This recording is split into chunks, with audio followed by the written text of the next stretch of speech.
आपका नाम? पोर्टल बिचार कहाँ आए थे इस मेला में छपड़िया। छोपड़िया मेला में? हाँ। इस बार कैसा हुआ, मतलब बिजनेस कैसा हुआ एक क्या? बार बिजनेस सर पानी के चलते एकदम बर्बाद हो गया।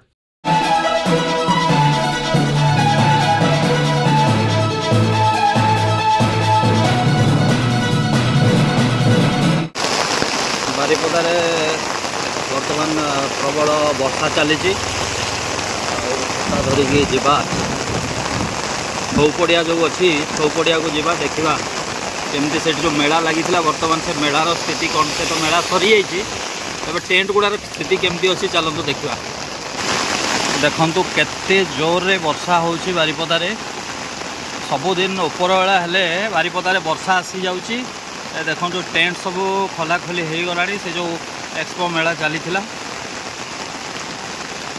वर्षा पाई लोक मैंने भी आसिले तो ये टेंट सब खोला प्राय हो गला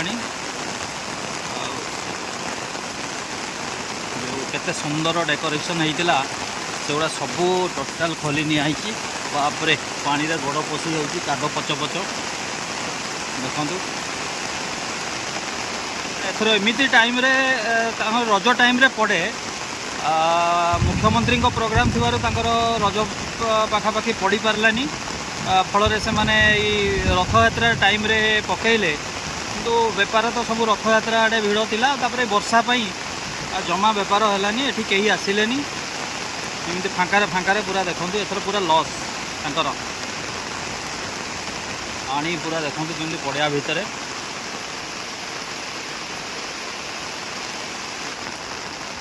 छौपड़िया एते प्रकार मेला चली सब बेले जिला प्रशासन एठू पैसा इनकम करुँच किंतु ए पड़िया प्रति टिके ध्यान दौना जदि ध्यान दियंते पड़ियाटा को टिके आउ टिके सुंदर माने सौंदर्यीकरण करी ताको घास फास टाइप रो लगा जाता एवं जो प्राणी जो एमती हो जाऊँगी पड़िया सारा जो ड्रेनेज सिस्टम जदि कराई था तो बहुत सुंदर होता देखा केवे तार जिला प्रशासन एथि दृष्टि दौची जो पड़िया वर्ष सारा इनकम होउची किंतु से पड़िया प्रति तार नजर नहीं जिला प्रशासन बुझिपारे यह है आमर वर्तमान परिस्थिति मयूरभंजर जड़े मेला को आसी जिनस से गोटे सारे किंतु केमिति एथर मेला मौसा जो मेला पड़ा छौपड़िया केमिति कौन बेपार है केमिति कुछ नहीं बाबू डेली पानी सब लोग परेशान है बड़ बड़ दुकानदार परेशान है। केते दिन धरिकी मेला पड़ा आपका 30 तारीख से 12 तारीख पर्यंत डेट था 4 तारीख पर्यंत हुआ किंतु काम एक भी नहीं हुआ एक भी नहीं। हमारा साधारण पानी बेच हमारा गाड़ी भाड़ा का पैसा नहीं है दुकान नहीं खुली कैसी हो जो जो माने मेला पकई से माने किसी बुझिले आपण मान कथा ना ना किसी हाँ बुझियो कम बेसी करा कम बेसी करचंती हाँ, नहीं कि हाँ, कम बेसी करा अले बहुत कम बेची करा कोई कोई देने का हिम्मत नहीं है क्या करा बोला उधारी बाद में देगा ठीक नहीं है तो कैसे देगा। ठीक ठीक हाँ, तो बारिश की वजह से पूरा नुकसान हो गया है। नुकसान है। ठीक ठीक फिर अगले साल आएंगे ना? नहीं हाँ जरूर आएंगे। ठीक है अब बारीपदा कैसा लगा? बारीपदा तो बहुत पुराना आदमी है। अच्छा ठीक बहुत पुराना आदमी ये छौपड़िया कभी दिन फेल नहीं होता है ठीक दुकानदार को कभी दिन फेल नहीं होता है दाल रोटी हो जाता है।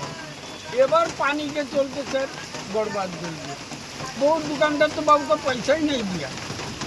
जमती कि मौसा जड़े कहते पूरा एथर लॉस बेपार रे पुणी आर थर को पुणी आसबे सी बारीपदा बहुत भल लगे छौपड़िया कौन थर लॉस हुए किंतु एथर वर्षा पाई लॉस होती सी कहवा कथा। चलो ठीक अच्छे पुणी देखा आ गोटे नुआ वीडियो सहित मु आपण संजीव रखिली। जय जगन्नाथ।